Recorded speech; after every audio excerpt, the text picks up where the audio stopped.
Good morning all of you. आज की class में हम आपको एमसीक्यू कराएंगे कॉस्ट एंड मैनेजमेंट अकाउंटिंग का।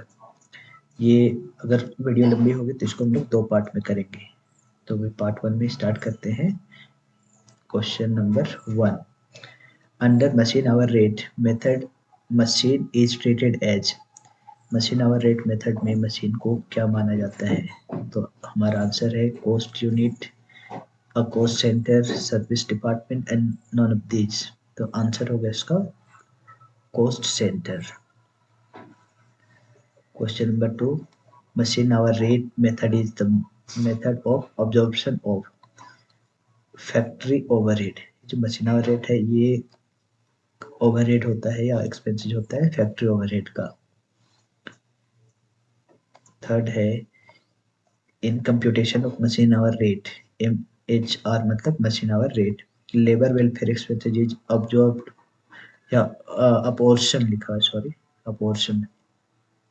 इन computation of machine hour rate labour welfare expenses in apportion मतलब बांटना कैसे है। देखिए लेबर या सैलरी वगैरह होता है उसको किस तरीके से बांटा जाता है, तो एम्प्लॉय के रेशियो में बांटा जाता है इसको। जब हम मशीन आवर रेट कैलकुलेट करते हैं, निकालते हैं, तो हमारा वेलफेयर एक्सपेंसेस है उसको मशीन ये आपका एम्प्लॉय जितना है या वर्कर जितना है उसके रेशियो में बांटा जाता है। आंसर हो गया ए। उसके बाद question number four, in computation of machine hour rate rent rates and taxes are apportion. Rent rate and taxes वगैरह है उसको कैसे बांटा जाता है? तो रेंट वगैरह जो बांटा जाता है वो एरिया के हिसाब से बांटा जाता है। तो यहाँ लिखा है in the ratio of space occupied, जितना जगह स्पेस लेगा उसके बेसिस पे बांटते हैं इसको। तो आंसर होगा ए। फिर एक आउटपुट कॉस्टिंग का क्वेश्चन है आपके पास। Prime cost is also known as, prime cost को क्या बोलते हैं? प्राइम कॉस्ट को डायरेक्ट कॉस्ट बोलते हैं। आप अगर आप आउटपुट कॉस्टिंग पढ़े होंगे तो वहाँ पर आपने एक चीज़ देखा होगा कि डायरेक्ट मटेरियल, डायरेक्ट लेबर और डायरेक्ट एक्सपेंसिव, इन तीनों को जब जोड़ते हैं तो उसको बोलते हैं प्राइम कॉस्ट। तो ये प्राइम कॉस्ट को दूसरे नाम से क्या बोलेंगे? Direct cost. ये सब जितना भी एक्सपेंसिव आ रहा है वो सब डायरेक्ट कॉस्ट है। तो हमारा आंसर होगा डायरेक्ट कॉस्ट। फिर the total of prime cost and factory overhead is called. Prime cost और जैसे ये देखिए तीनों direct material, direct labour, direct expenses को जोड़ते हैं तो प्राइम कॉस्ट आता है। उसमें फिर आप फैक्ट्री ओवरहेड जोड़ते हो तो आता है वर्क कॉस्ट। तो हमारा क्वेश्चन पूछा है the total of prime cost and factory overhead is called. Prime cost और फैक्ट्री ओवरहेड को जोड़ते हैं तो क्या आता है? हमारा वर्क कॉस्ट। इसी का दूसरा नाम हमारा फैक्ट्री कॉस्ट भी है। ठीक है।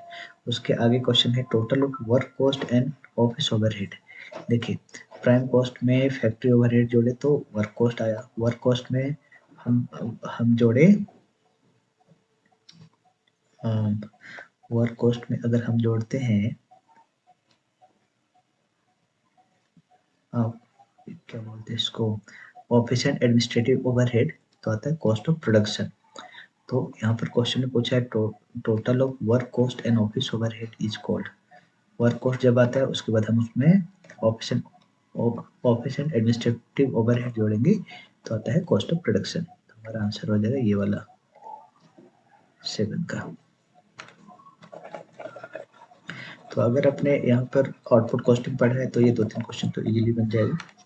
तो देखिए यहाँ जितना भी क्वेश्चन है वो ऑलरेडी आपने पढ़ रखा है, इसको याद करने की जरूरत नहीं है। लेकिन अगर आप पहली बार पढ़ रहे होंगे तो एक बार देखना पड़ेगा। देखिए फिर अब कॉन्ट्रैक्ट कॉस्टिंग का कुछ क्वेश्चन है यहाँ पर। इन contract costing contract account is prepare by. अगर आप कॉन्ट्रैक्ट कॉस्टिंग पढ़े होंगे, कॉन्ट्रैक्ट अकाउंट आपको बताया गया था, उसमें कॉन्ट्रैक्ट अकाउंट एक्चुअली में यूज कहाँ होता है? कंस्ट्रक्शन वर्क वगैरह में कॉन्ट्रैक्ट कॉस्टिंग इस्तेमाल किए जाते हैं। तो यहाँ पर पहला क्वेश्चन कॉन्ट्रैक्ट कॉस्टिंग का दिया हुआ है। इन contract costing contract account is prepare by. Contract account कौन बनाता है? वहाँ आपको बताए थे दो पार्टी होता है, कॉन्ट्रैक्टर और एक कॉन्ट्रैक्टी। तो कॉन्ट्रैक्ट अकाउंट बनाने का जो काम होता है वो कॉन्ट्रैक्टर का होता है। तो 8 का आंसर हो गया कॉन्ट्रैक्टर। फिर 9th नंबर क्वेश्चन है, उसी चैप्टर का है, loss on incomplete contract is transfer to. देखिए आपको जब कॉन्ट्रैक्ट अकाउंट बताए होंगे तो वहाँ बताया था या तो प्रॉफिट आता है फिर लॉस आता है।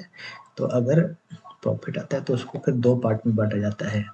जितना भी नॉशनल प्रॉफिट आता है इनकम्प्लीट कॉन्ट्रैक्ट का, उसमें हम लोग क्या करते हैं, कुछ अमाउंट पीएल में जाता है और कुछ अमाउंट डब्ल्यूआईपी यानी कि वर्क इन प्रोग्रेस में जाता है। लेकिन वहीं पर अगर लॉस हो जाता है तो वो सारे amount profit and loss account में चले जाते हैं। ये तो ये वाला आंसर में कंफ्यूज नहीं होंगे कि पार्टली बोथ, मतलब पीएल और वर्क इन प्रोग्रेस तब होता है जब वहाँ प्रॉफिट होता है, लेकिन अगर लॉस होता है तब सिर्फ और सिर्फ पीएल में जाता है। फिर 10th नंबर क्वेश्चन है, cost plus contract is useful to. Cost plus contract useful किसके लिए है, तो इसका आंसर है कॉन्ट्रैक्ट के लिए।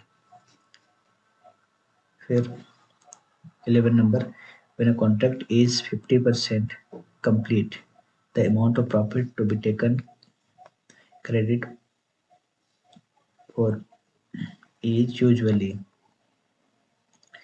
देखिए यहाँ पर क्या पूछा है आपको 11 नंबर में, हाँ तो एक डिग्री ऑफ कंप्लीशन करके कुछ बताया था आपको कि अगर डिग्री ऑफ कंप्लीशन अब 25% से कम है तो एक भी अमाउंट प्रॉफिट एंड लॉस में नहीं जाता है, और डिग्री ऑफ कंप्लीशन अगर 50% और मोर है तो 2/3 जो नॉशनल प्रॉफिट होता है उसका 2/3 अमाउंट पीएल में जाता है। और अगर आपका सॉरी 1/3 जाता है, 25% से लेकर 25% से लेकर अगर 50% के बीच में है, मतलब 50% से कम है तो 1/3 जाता है, और 50% या उससे अगर ज़्यादा है 90% तक है तो 2/3 ऑफ द नॉशनल प्रॉफिट आता है और कैश बेसिस पे चला जाता है प्रॉफिट एंड लॉस अकाउंट में। तो इसका जो आंसर होगा, क्योंकि 50% कंप्लीट है तो ये आएगा 2/3 of earn profit multiplied by cash ratio. तो हम लोग सीखे थे 2/3 into notional profit into cash ratio, तो उसी को बोला है 2/3 of profit on the basis of cash ratio. जो cash receive by contract price लिखते थे ना, उसी को यहाँ बोला है कैश रेशियो। तो इसका जो सही आंसर होगा वो 2/3 होगा। तो आपको याद रखना है वो रूल्स, अगर आप कॉन्ट्रैक्ट अकाउंट पढ़े हो तो इसमें कोई मुश्किल नहीं है। जब भी एमसीक्यू आता है तो उसको बड़ी ध्यान से पढ़िए, समझिए कि क्या पूछना चाह रहे हैं, क्योंकि हो सकता है उसमें से आप बहुत सारी चीज़ पहले से जानते हो, याद करने की जरूरत नहीं है। Question number 12, in process costing. अब देखिए प्रोसेस का कुछ क्वेश्चन दिया हुआ है। In process costing cost per unit increases because of. Process costing में जो कॉस्ट पर यूनिट है वो किस वजह से इंक्रीज करता है, तो इसका जो सही आंसर है वो है अब नॉर्मल, रुको एक मिनट,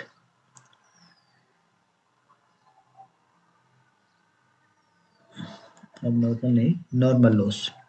हाँ, देखिए नॉर्मल लॉस होता है ना तो उसकी वजह से आपका पर यूनिट है वो कॉस्ट बढ़ जाता है नॉर्मल लॉस की वजह से। उसके बाद है एक यहाँ सम्स करना पड़ेगा, देखो प्रोसेस का ही, input in a process is 2000 unit and normal loss is 10%, if finished output in process is 1900 unit there is and, क्या होगा देखो।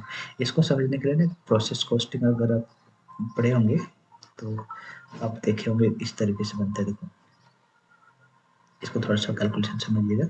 टोटल यूनिट केवल हम बता रहे हैं, यूनिट ये दो है, एक अमाउंट का कॉलम होता है कि यूनिट का, तभी अमाउंट वाला नहीं बता रहे।